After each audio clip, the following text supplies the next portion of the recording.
If the words job interview make you feel a little nervous, you're definitely not alone. But it's important to remember that an interview is more than a hurdle between you and your next job. An interview is a chance to speak with and potentially learn from someone in a field that interests you.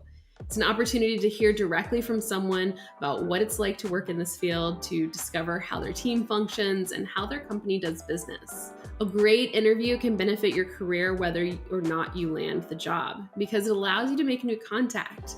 So even if one position isn't quite the perfect fit, it can lead you to another one that will be. Plus, you'll be able to meet people who might become mentors or who can introduce you to someone else who will have that perfect role.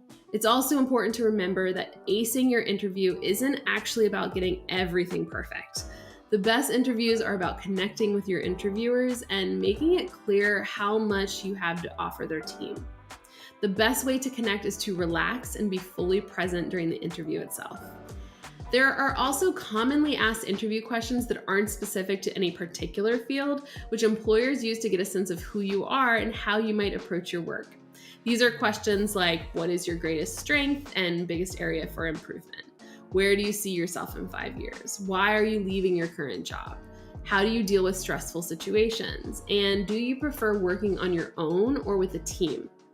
Once you have an idea of the questions you might be asked, you have the advantage of being able to practice your answers. We'll talk more about that in the practice section of the workshop.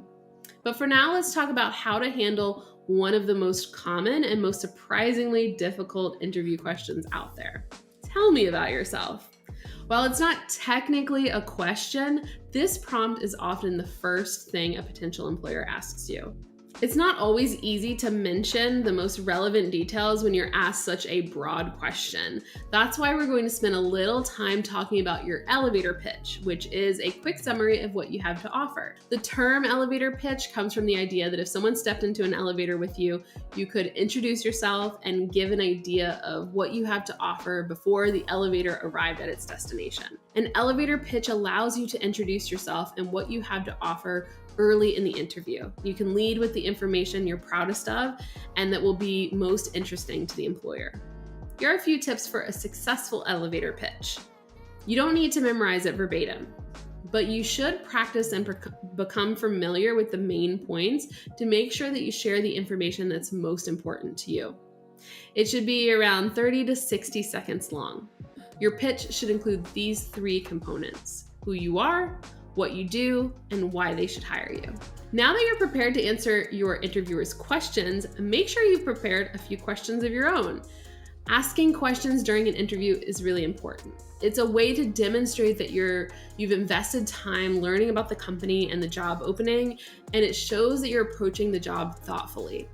While you don't want to overwhelm your employer with too many questions, it's good to have at least 3 in mind or written down before you start the interview. You might think of more questions organically over the course of the interview, but having a few prepared will ensure that you're able to show that you're approaching the job thoughtfully. If your research doesn't lead you to think of questions, here are a few options for you. What does growth look like within this company? What qualities does your ideal candidate have? What's your favorite thing about working here? What do you see as the biggest challenge for someone in this position? How do you measure success for this position? As you write your questions, avoid ones that can be easily answered by a careful reading of the job description or other basic research. Asking a question that's already been answered for you can make it seem like you didn't prepare enough for the interview. Let's fast forward a few steps. Your preparation and practice gave you the confidence to complete your job interview and make a great impression. Congratulations. Now let's talk about the steps that you can take to make that impression last and hopefully earn a job offer. The image on this slide shows a thank you email. A thank you note is one extra chance to leave a positive impression on your interviewer and hiring team.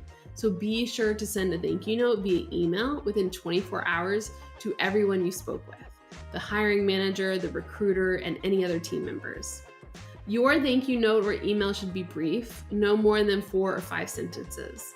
In your email, be sure to thank the person for taking the time to interview you.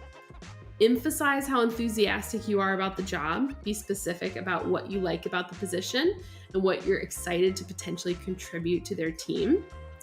If you can, mention one specific thing you enjoyed speaking to them about. Even if you had a conversation about your favorite sports team or restaurant, those moments of connection can pave the way for a professional relationship. Be sure to proofread your note carefully and complete a spelling and grammar check.